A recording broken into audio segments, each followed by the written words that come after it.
네, 안녕하세요. 안녕하세요. 예, 이광규 발칙한 생각 벌써 19번째인가요? 네. 많이 했네요.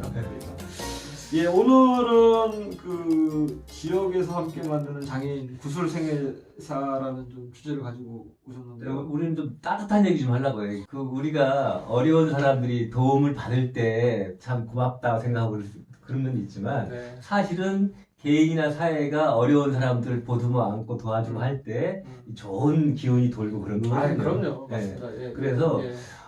우리가 이제 장애인들은 우리 사회에 무시 많잖아요. 많죠. 많은데 이분들이 어떻게 하면 사회에 같이 통합돼서 같이 어울리고 살 것이냐 이런 문제를 한 지역에서 한 측면에서 한번 제가 제 경험담을 가지고 좀 말씀드려보려고 합니다. 예, 뭐 어떤 경험담? 제가 이제 장애인을 한 돌보는 걸 활동지어서 한 2년째 하고 있는데 어떤 그 부모님이 그러더라고요. 예전에는 구걸하는 사람들 많았잖아요. 가게들 같은 거 하면 그분이 이제 가게를 하고 계셨는데 그런 거 없다고. 가만히 생각해보면 진짜 없네. 맞아요. 어느 순간 없어졌어요. 네. 네. 그러니까 그만큼 장애인들에 대한 아주 초보적인 것들이 많이 보장됐다는 거예요. 뭐 수당이나 뭐 이런 것들이 편의시설. 그렇지만 뭐 최근도 뭐 장애인들이 이동권 때문에 뭐 서울에서 지하철 뭐 하고 하니까 뭐 정치인이 뭐 어쩌고 또 어떤 정치인도 가서 또 사과도 하고 그러잖아요. 이런 문제가 있는데 저는 그거를 막 바득바득 막 장애인들이 우리 권리 달라 이렇게 하는 것 같고 뭐 안 돼 어쩌고 이런 차원이 아니라 저는 이제 따뜻하게 지역사회가 이걸 어떻게 보듬어서 같이 참 좋은 사회를 갈 거냐 그런 한 측면을 좀 보려고 하는 겁니다. 예, 그래서 이제 그런 측면으로 이제 보신 게 지금 여기 이제 그 제목에서 나오는 게 이제 구술 생애사인데요. 예. 이제 그 단어로만 보면 말로 이제 장애인분이 말로 자기 생애사 어떻게 살아왔는지에 대해서 이야기를 풀고 그걸 이제 어쨌든 어떤 식으로 뭐 글이나 뭐 네네. 그림 그리는 걸 표현도 해보고 그러잖아요. 네네네. 주로 이제 우리 어르신들이 이제 좀 인생을 좀 정리하는 측면도 되고 그래서 이제 어르신들의 어떤 구술생애사인지 이런 얘기를 많이 있었는데 네. 장애인과 관련해서 그 구술생애사가 어떤 의미가 있는지 잘 이렇게 와닿지 않거든요. 재작년에 제가 이 장애인 활동 지원사, 장애인들을 돕는 활동 지원사라는 제도가 있거든요. 거기 교육을 받는데 어떤 강사분이 오셨는데 이분이 자기 딸이 발달 장애인이었던 거예요. 근데 이제 그림 쪽에 좀 재능이 있나 봐요. 또 발달 장애인 중에는 어느 한 분야에 재능이 있는 사람이 있잖아요. 그렇죠. 그래갖고 이 딸을 자기가 관찰하고 하다가 이 딸의 생애사에 대해서 책을 쓰게 됐대요. 그래갖고 이게 어떻게 좀 호응이 있고 그래가지고 하다 보니까 아까 미술 좀 한다고 했잖아요. 그래갖고 이제 그런 걸로 이렇게 사업까지 하게 되는 그런 분이 강사로 오셨어요. 자기는 굉장히 좋은 느낌을 받은 거예요. 그래갖고 이제 자기도 이제 장애인 가족이 그러니까 장애인 단체 사람들을 많이 만나면서 그렇죠. 아, 이런 걸 하면 좋겠어요. 라고 얘기했는데 웬걸?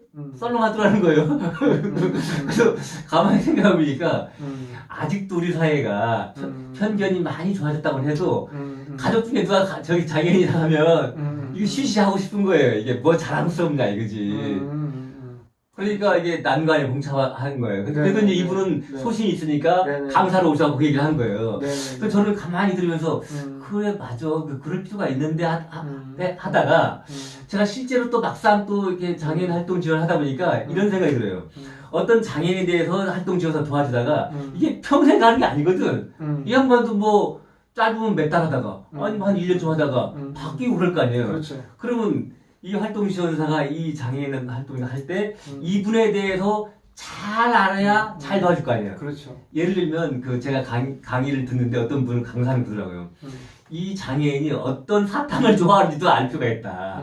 왜냐면 특히 발달 장애인 어린아이라고 본다면 어린아이들을 자꾸 우리가 버릇을 좋게 들으려면 밀고 당기기도 하고 그래야 될 거 아니에요. 그렇죠. 그런 것처럼 애가 뭘 잘하면 그 자기가 좋아하는 사탕이나 뭘 주기도 하고 이렇게 하면서 이렇게 해야 된다는 거예요. 하다못해 그런 것처럼 그렇게 적응을 했으면 이분은 이러이러한 내력과 이런 특성과 이런 게 있어요. 싫어하는 건 뭐고 이런 것들도 쭉 정리하는 게 있으면 이런 표현이 적절하지. 우리 하다못해 인수인계를 하더라도 새로운 분이 그걸 보고 빨리빨리 적응하고 또 애정도 갈 수도 있고 그렇지 않냐 그런 생각이 저 들더라고요. 그래서 그렇죠. 역시 그런 거는 하면 좋겠다 저도.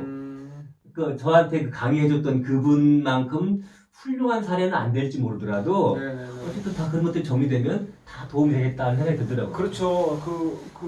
물론 이제 장애를 갖고 있는 친구들이 나중에는 일정 정도 기간이 지난 다음에 자기 스스로의 삶을 사는 경우도 있지만 또 계속 평생을 또 이렇게 누군가로부터 서포팅을 이제 받으면서 살아가야 되는데 근데 그 서포팅 해주시는 분들이 바뀔 수가 있는 거니까 그 아이가 이제 그 아이랑 이제 생활하면서 있었던 것들을 좀 정리를 좀 잘 해서 나중에 다른 분한테 옮겨가더라도 근데 그 이제 사실은 뭐 저도 이제 글을 쓰지만 뭔가 이렇게 정리를 한다는 게 사실은 쉬운 일은 아닌 것 같아요. 그래서 그런 정리를 할 수 있게끔 또 누군가는 또 도와주고 뭐 그런 그 정리하는 비법을 좀 알려준다던가 뭐 그런 것도 좀 필요하지 않을까 생각합니다. 근데 제가 이제 이 생각을 하면서 가장 중요한 게 뭘까 생각해봤는데 일단은 뭔가를 표현하고 이거를 공개한다고 할 때는 당사자 그 어르신 구술생에서 할 때도 그 어르신들이 에이 뭐 내가 뭐 별거야 하고 자기를 자학하고 뭐 이렇게 부끄럽게 생각 그러면 그런 거 안 되거든요. 그런 게 아니라 나는 그냥 그래도 내가 성실하게 떳떳하게 살아왔어. 작지만 내 인생은 소중한 거고 이렇게 자긍심이 있어야 되는 거거든요. 근데 아까 이제 그랬잖아요. 아까 그 따님에 대한 책을 썼던 사람이 다른 장애인 단체 분들하고 얘기했더니 뭘 그러냐 그랬잖아요. 그것처럼 그렇죠. 자격지심이 많단 말이에요. 그래서 저는 이거를 억지로 하자는 건 아닌데 이런 걸 하는 과정이 장애인 당사자와 그 가까이 있는 가족분들이 우리 삶에 대해서 이 장애가 있는 현실에 대해서도 인정을 하고 이게 사람 사는 것은 이런 것까지 다 포함하는 거야라는 것을 인정하는 것을 시작점으로 하는 거구나 라는 느낌이 들어요. 그렇지 않고 계속 열등감, 쉬쉬하고 싶고 이렇게 한다면은 될 수도 없고 책을 내는 것보다 더 중요한 거는 사는 게 힘들어진다는 거죠. 그래서 이런 과정을 만드는 것 자체가 서로 보듬어하고 존중한다는 거죠. 네네.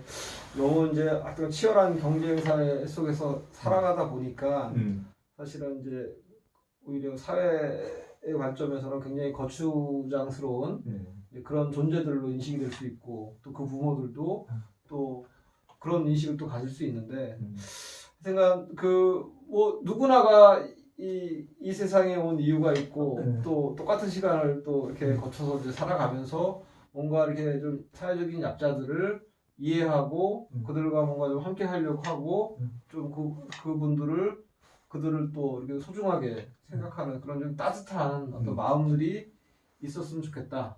뭐 이런 생각도 좀 들고. 제가 또 이런 생각을 한 거는 제 이 30 전후에 그 제가 공장 다니면서 만났던 그 노동자 친구들과 경험도 있는데 제가 다녔던 공장이 이제 자동차 부품을 만드는 회사였는데 협력사니까 이제 작은 회사죠. 한 직원 한 5, 60명 되는. 근데 프레스기라고 이렇게 철판 탁탁 자는 거에 이제 요즘은 그런 사고가 그렇게 끔찍한 사고는 뭐 거의 요즘도 큰 산업재해가 많이 있지만 옛날만큼 심하지 않은데 이제 손가락이 한 동생은 이 정도 이쪽 한쪽 이렇게 그랬는데 처음에 만나 별로 안 친할 때 보니까 이 친구들이 그렇게 추운 겨울도 아닌데 벙어리 장갑을 끼고 다니는 거예요.